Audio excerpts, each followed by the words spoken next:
네, 시청자 여러분 안녕하십니까. 출발 마케돈 예민수입니다. 월요일 어제 시장은 그야말로 의문의 일격을 좀 당했다고 봐야 될 수 있는 거죠. 생각보다 주가가 많이 밀려났는데요. 하락률도 하락률이지만 코스피의 경우 주가가 오른 종목이 44개인데요. 떨어진 종목이 839개입니다. 코스닥은 뭐 말할 것도 없는 상황이죠. 그만큼 사실은 심리가 좀 위축되면서 한 방향으로 쏠렸다고 볼 수가 있는데요. 외국인들 선물 매도 그리고 이제 무차별적인 매도가 있었다고 보는데 기관들은 뭐 사실은 이렇게 어제 팔았다가 오늘도 리커버하면서 다 살 수 있습니다. 문제는 이제 개인 투자자들이 같이 팔고 같이 살 수 있느냐는 고민이 좀 있는 거거든요. 시장은 분명히 좀 과민 반응하는 거는 맞는 것 같습니다. 이제 역발상 투자자들 얘기 보면 시장은 뭐 늘 과민 반응한다 이렇게 얘기하는데요. 그 말이 이제 뭐 하락이 멈췄다는 얘기는 아니지만 분명히 시장은 이제 그만큼 끌어내릴 만한 충격이 있었는가는 좀 곰곰이 생각해 보면서요. 고민도 해보고 어쨌든 휩쓸려 가는 것은 시간이 좀 지나고 나면 도움이 좀 안 됩니다. 미국 증시는 이제 간밤에 좀 밀리긴 했는데요. 어제 뭐 우리 아시아 증시 밀린 거에 비하면 상대적으로 양호하죠. 우리가 뭐 2%, 3%씩 밀려났고 중국도 밀렸었는데요. 미국 증시는 이제 그거보다는 좀 양호하게 하락을 했습니다. 다우가 0.43% 정도 밀렸고 나스닥은 좀 더 밀렸는데요. 어제 시장의 이제 충격들의 원인이 무엇인지 그리고 향후 파장이 어떻게 될지를 분석을 해봐야겠죠. 출발 마케돈 일부 지금부터 시작하겠습니다.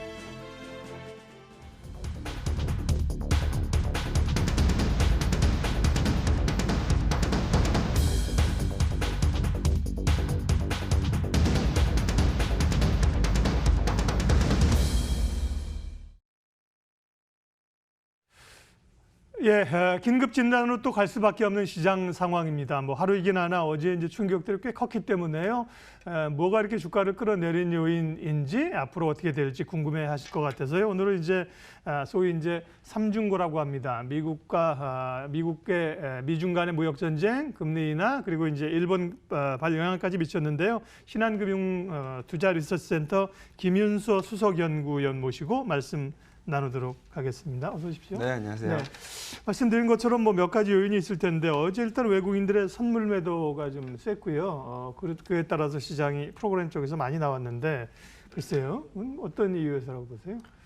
일단 G20 이후에 시장에서 이제 어떤 G2 간의 무역 협상이 재개될 것이다라는 기대감이 반영되면서 주가가 좀 상당 부분 선반영해 놓은 상황이었습니다. 근데 그럼에도 불구하고 여전히 그 무역 협상은 교착 상태에 있는 상황이었고 여기에 이제 두 번째 그 시장의 상승 모멘텀이었던 연준의 통화 정책, 그러니까 금리 인하 이제 올해 두 차례 금리 인하에 대한 기대감도 어느 정도 반영이 되어 있었는데 주말에 미국 고용 지표 자체가 워낙 잘 나왔습니다.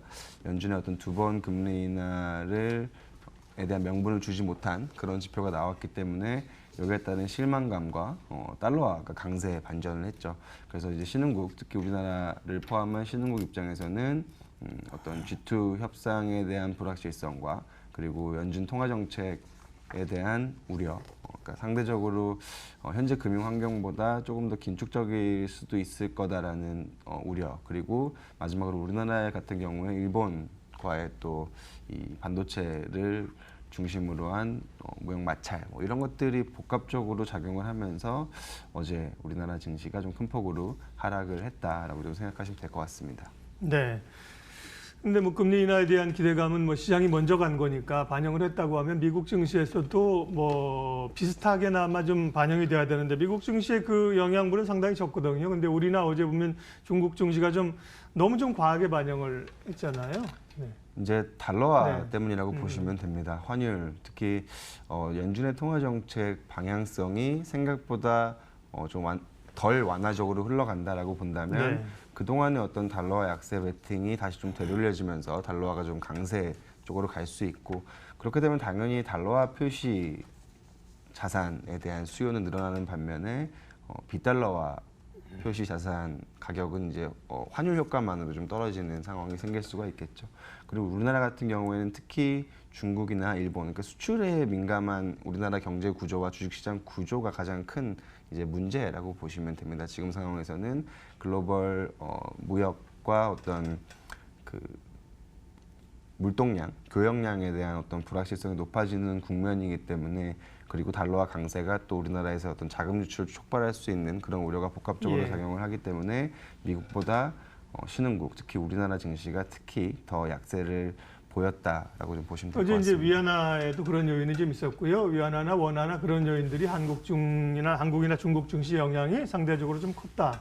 그렇게 좀 볼 수가 있겠네요. 그러면 이제 환율은 지난번에 1,200원을 넘지 않고 사실은 조금 안정권으로 접어드는 것 같다가 다시 좀 원화 약세 환율 상승하지 않습니까? 1,180원인데 다시 좀 불안한 국면으로 단기적으로 갈 수 있다고 보세요? 네, 1,200원에서 이제 1,150원의 이제 박스권의 어떤 큰 그 박스권 추세는 아직까지는 좀 이어질 것 같습니다. 다만 이제 변곡점이었죠. 1,150원대에서 달러가 추가 약세를 보이기보다 다시 강세 쪽으로 방향을 잡으면서 원달러 환율도 굉장히 빠른 속도로 이제 상승을 하는 모습이고, 기본적으로 우리나라 시장의 수급 주체는 외국인이죠. 외국인의 추세가, 그러니까 이제 매수 추세가 굉장히 중요한데, 환율이 이렇게 급변동하는 구간에서는 사실 외국인이 좀 이제 추세적으로 한국 주식을 살 수 없고 오히려 불확실성이 높아지고 있는 상황이죠. 환율뿐만이 아니라 이런 어떤 일본과의 무역 마찰이라든지 아니면 G2 간의 무역 마찰이라든지 이런 불확실성, 연준의 통화정책 불확실성까지 더해지는 구간이기 때문에 외환시장 변동성과 더불어서 매크로 불확실성이 높아지는 구간에서 외국인은 한국 주식을 팔 수밖에 없는 그런 상황이고, 그런 모습이 어제 그리고 뭐 오늘 이번 주까지 좀 계속 진행될 가능성이 높지 않을까라고 좀 보고 있습니다. 결국은 반도체인데요. 반도체가 안 그래도 이제 언제 좀 저점을 찍고 올라가냐는 기대, 일말의 기대와 함께 이 나쁜 추세가 이어지고 있었는데 일본하고의 갈등들이 오히려 이제 반도체주에 지금 더 부담을 주면서 어제도 그렇고 밀어내리지 않았습니까? 삼성전자 실적도 그렇고 반도체주의 향방은 어떻게 볼까요? 바닥이 결국에는 언제냐라는 게 핵심일 것 같은데, 지금은 사실 순수하게 반도체의 수요와 공급만 놓고 반도체 업황을 전망하기 굉장히 어려운 상황이죠. 특히 뭐 미국의 어떤 화웨이 제재라든지 아니면 또 일본의 그 한국 반도체에 대한 어떤 무역 공격 뭐 이런 부분들이 사실 실수요를 단기적으로 좀 위축시키는 효과, 그러니까 수급을 교란시키는 효과가 있기 때문에 지금 상황에서 반도체 그 바닥에 대한 좀 확신을 하기가 좀 어려운 그런 상황인 것 같습니다. 그래서 일단은 반도체 시장, 반도체 업황의 바닥을 가늠을 하려면 일단 G2 간의 어떤 무역 협상이 단기적으로 조금 봉합되는 그런 모습이 나타나야 될 것 같고, 두 번째는 일본과의 또 관계도 어느 정도 좀 정리가 되고 봉합이 되는 모습이 나타나야 다시 좀 정상적인 반도체 업황 하에서 전망을 할 수가 있을 것 같은데, 단기적으로 이 두 부분을 저희가 지금 어떻게 예측할 수가 없는 그런 상황입니다. 그래서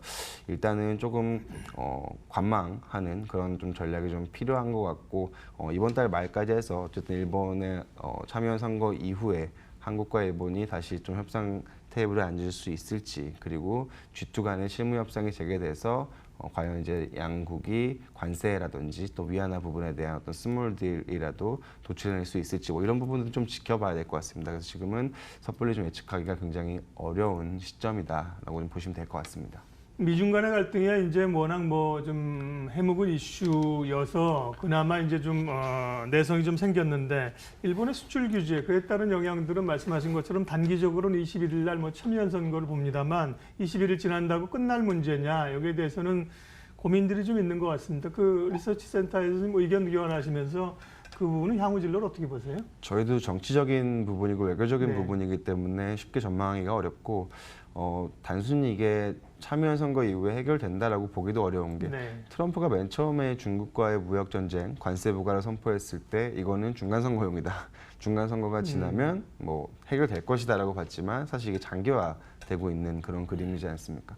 일본도 사실 속으로 어떤 생각을 하고 있는지 저희가 알 수가 없죠. 그래서 일단은 좀 조심스럽게, 단순히 막연하게 참여연 선거 이후에 괜찮아질 거다라고 낙관하기가 굉장히 어려운 상황인 것 같고, 정치적인 부분을 예측할 수 없기 때문에 거기에 따라서 섣불리 베팅하기도 어려운 상황인 것 같습니다. 그래서 지금은 일단 안타깝지만 좀 상황을 지켜보고 어느 정도 금융시장의 전반적인 방향성이 잡히고 나서 그 이후에 조금 이제 매수나 매도 전략을 세우는 그런 전략이 좀 필요하지 않을까라고 보고 있습니다.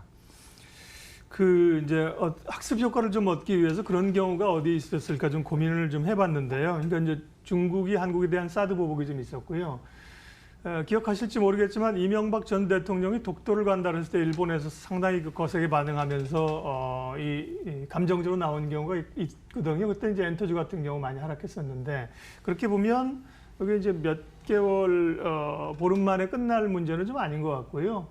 그래서 일본 그때 이제 독도 문제 있을 때도 엔터주 같은 경우는 한 1년 정도는 충격 갖지 않았나 생각도 보이는데요. 맞습니다. 네. 사태가 어떻게 네. 되는지에 따라서 사실 네. 달라지는 부분이고 우리나라도 지금 이 일본과의 문제 때문에 당장 이제 우리나라에서도 일본 제품에 대한 불매 운동이 네. 일어나고 있고 당장 일본으로의 또 여행 수요도 급격하게 위축이 되고 있고 이런 부분들이 우리나라 여행주에도 영향을 미칩니다. 사실 네. 우리나라와 일본의 노선은 우리나라 여행사들과 항공사들이 가장 이제 많이 이용하는 그렇죠. 노선들이고 네. 수요가 굉장히 많은 노선들인데 그런 부분들이 이런 어떤 정치적인 마찰 때문에 네. 위축되고 거기에 따라서 산업과 업황에도 영향을 주는 그런 상황이기 때문에 이런 부분들이 좀 해결되기 전까지는 사실 위험자산, 특히 주식이라는 위험자산에 섣불리 베팅하기가 굉장히 어렵다. 좀 이제 보수적으로 좀 시간적으로 여유를 갖고 네. 사태가 어떻게 흘러가는지 지켜보면서 사전에 전망을 해서 대응하는 게 아니라 사후에 대응을 하는 그런 전략이 좀 필요하실 것 같습니다. 그게 이제 말씀하신 것처럼 더욱더 정치적인 문제이기 때문에 더 그런 거고요. 그나마 코스피 쪽은 그래도 이제 업종 구성들이 뭐 경기주도 있고 내수주도 있고 테마주도 있는데 코스닥이 너무 바이오 쏠림 현상이 심하기 때문에 바이오하고 이제 IT 부품 두 축 아니겠습니까? 바이오가 흔들리니까 이제 코스닥 시장 전체가 무너지면서 어제도 하락폭이 컸었잖아요. 코스닥 시장하고 바이오 향방 좀 얘기해 주세요. 바이오 특히 이 기술 수출, 파이프라인 수출에 대한 신뢰가 굉장히 약해지고 있는 네. 그런 구간입니다. 사실 이런 부분들이 저희가 아직 우리나라 주식시장에서 겪어보지 않은 일들이죠. 그동안에는 계속해서 기술 수출에 대한 어떤 성장 잠재력과 좀 업사이드 부분에만 시장에 계속해서 반응을 해왔는데 막상 수출을 하고 나서 그 부분들이 다시 해지당하는 이벤트들이 최근에 계속해서 발생하면서 이제는 기술 수출에 대한 업사이드와 다운사이드 리스크를 같이 좀 반영하고 있는 그런 단계라고 좀 보고 있습니다. 그래서 단기적으로 아직까지는 조금 더 이슈가 남아 있습니다. 이 임상 3상과 관련된 그 바이오 기업들의 데이터들이 좀 확인이 돼야 될 것 같고 한미약품도 최근에 계속해서 이제 계약 해지와 관련된 뉴스들이 나오고 있어서 조금 이제 불확실성이 높은 구간이 지속되고 변동성도 높아질 수밖에 없다. 다만 워낙 이제 주가가 지금 많이 빠져 있죠. 상대적으로 코스닥 대비해서도 바이오가 특히 좀 많이 빠져 있기 때문에 저희는 여기서 추가적인 하락이 나타나기보다는 지금부터는 위아래 좀 변동성이 크게 횡보하는 그런 구간이 좀 이어질 거다라고 좀 생각을 하고 있습니다. 그래서 과거와 같은 그런 어떤 드라마틱한 바이오의 추세적인 상승을 기대하기에는 아직 좀 이른 시점. 하지만 여기서 더 아래쪽으로 보기에도 주가가 이미 많이 빠져 있기 때문에 네. 바이오 주식을 보유하고 계신 분들은 여기서 매도를 하신다기보다는 조금 기다리셨다가 변동성을 활용해서 조금 주가 기술적인 반등이 나왔을 때 좀 비중을 줄이신다든지 뭐 이제 이런 식의 전략이 좀 필요한 시점이 아닌가라고 좀 생각하고 있습니다. 문제는 이번 주 이제 남아있는 과제들이 많다는 겁니다. 말씀하신 것처럼 일본하고의 뭐 갈등도 그렇지만 이제 파월 의장의 연설이 몇 차례 예고가 돼 있어서 어떤 얘기를 할까에 따라서 시장은 사실 출렁거릴 가능성이 있는데요. 전략 좀 마무리해 주십시오. 통화 정책이 사실 지금 기대할 수 있는 유일한 호재이죠. 경기도 안 좋고 우리나라 기업 실적도 계속해서 이제 안 좋은 상황이기 때문에 결국에는 통화 정책에 따른 유동성이 유일하게 이제 기대할 수 있는 부분인데 일단 그 고용 지표가 굉장히 잘 나왔고 물론 경기 자체는 좋지 않지만 일단 한 차례 금리 인하 정도의 7월 FOMC의 결과가 나올 수 있기 때문에 그때까지 이런 부분들은 한 차례 금리 인하 사실 지금 주식시장에 상당 부분 반영이 되어 있거든요. 그래서 이 통화 정책에서도 7월 달에는 뭔가 더 강한 유동성 모멘텀을 기대하기는 어려운 상황이고요.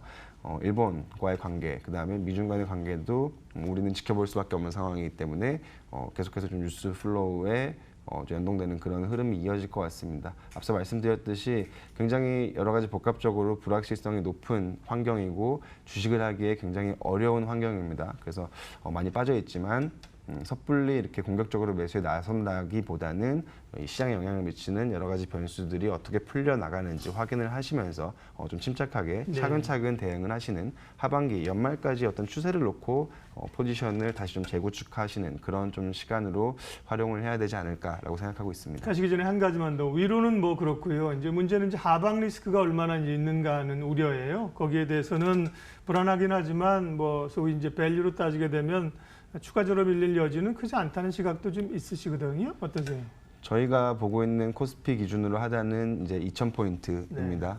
이 2,000포인트는 밸류에이션 관점으로 봤을 때는 리먼 사태 그리고 작년 10월 통화 정책과 미중 무역 전쟁 모두 그러니까 통화 정책 긴축과 그다음에 미중 무역 분쟁이 고점에 달했을 때, 정점에 달했을 때 그때도 지켜왔던 밸류에이션이거든요. 그 정도가 이제 2,000포인트이기 때문에 만약에 이 부분을 일시적으로 하회를 한다면 2,000포인트를 일시적으로 하회를 한다면 그때는 좀 적극적으로 대형주, 특히 삼성전자라든지 SK하이닉스 같은 반도체를 중심으로 매수를 하시는 전략이 필요하실 것 같고 그 전까지는 조금 이제 침착하게 기다리는 그런 전략이 필요하다라고 좀 말씀드려야 될 것 같습니다. 예, 어제 생각보다 이제 하락폭이 컸고요. 그에 따른 얘기들을 했습니다만 결국은 이제 어제 충격을 오늘 만회하기는 좀 어려울 것 같고요. 결국 이번 주중에 이제 테스트들을 좀 거치면서 주중반을 지나면서 투자 판단을 또 좀 조율할 필요가 있어 보입니다.